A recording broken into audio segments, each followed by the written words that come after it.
Baik, Shalom Bapak Ibu dan saudara-saudari sekalian. Hari ini saya mengajak kita berbicara satu tema yang sangat menarik, yaitu baptisan bayi, ikatan yang tidak pernah lekang oleh waktu. Kalau kita berbicara tentang baptisan anak atau baptisan bayi, maka tidak terlepas daripada konsep sunat dalam perjanjian lama. Karena baptisan itu menggantikan sunat dalam perjanjian lama, karena keduanya menekankan maksud yang sama, bahwa mereka yang disunat atau dibaptis sudah menjadi umat Allah.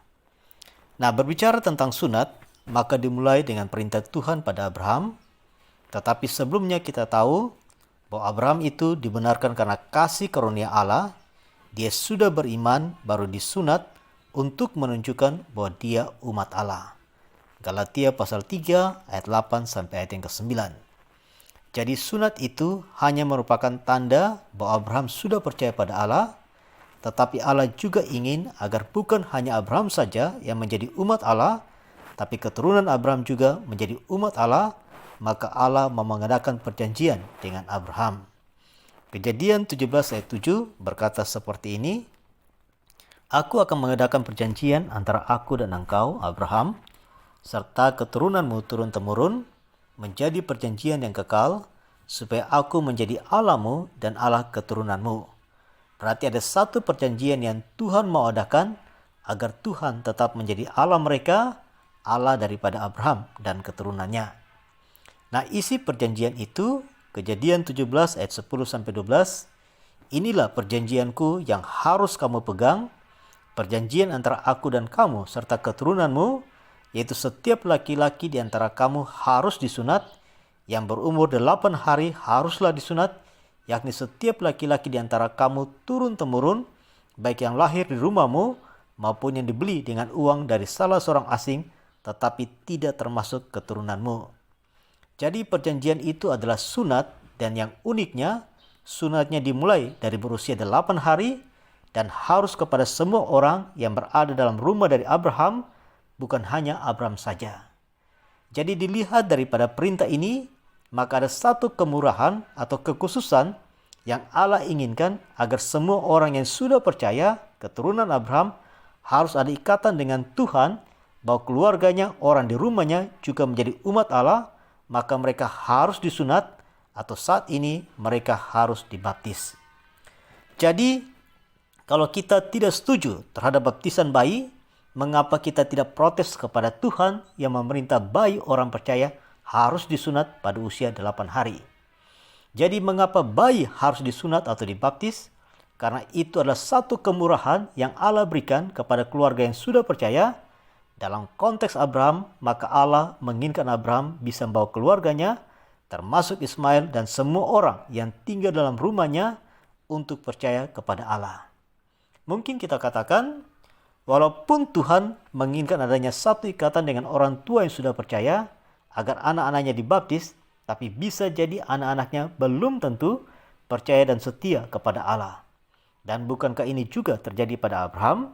Karena walaupun Ismail disunat dalam Kejadian 17 ayat 27, tetapi dia tidak percaya kepada Allah. Jadi materai umat Allah itu sia-sia. Dari sudut pandang kita, iya sia-sia, tapi dari sudut pandang Allah sama sekali tidak. Karena kekhususan atau kemurahan itu adalah satu yang baik. Tapi kalau orang tidak memanfaatkan dengan baik, maka orang itulah yang menjadi sia-sia. Misalnya, Tuhan memberikan kemurahan kepada Yudas untuk menjadi muridnya. Tuhan memilih dia. Ini adalah hal yang sangat luar biasa karena bisa menjadi murid daripada Yesus, guru yang agung. Tetapi sayang, dia tidak mau belajar dan tunduk pada ajaran guru yang agung, bahkan menjual gurunya. Berarti dialah yang sia-sia, tetapi kemurahan, kekhususan itu adalah sesuatu yang sangat baik bagi kita kalau Tuhan berikan itu kepada kita.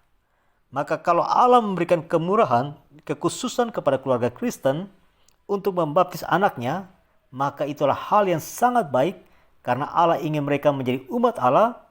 Tapi kalau orang tuanya tidak mendidik dalam takut akan Tuhan, atau anak itu sendiri yang tidak mau mendengar ajaran Tuhan, maka keluarga itulah yang sia-sia. Tetapi kemurahan itu tidak sia-sia. Tetapi tunggu dulu.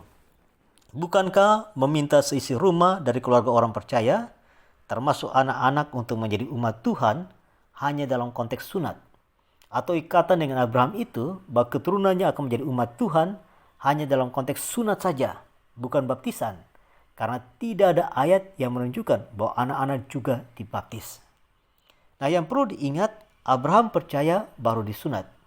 Berarti janji keturunan Abraham itu bersifat rohani. Artinya, Abraham yang pertama kali percaya, maka pada waktu kita percaya kepada Allah, maka kita juga menjadi anak-anak Abraham.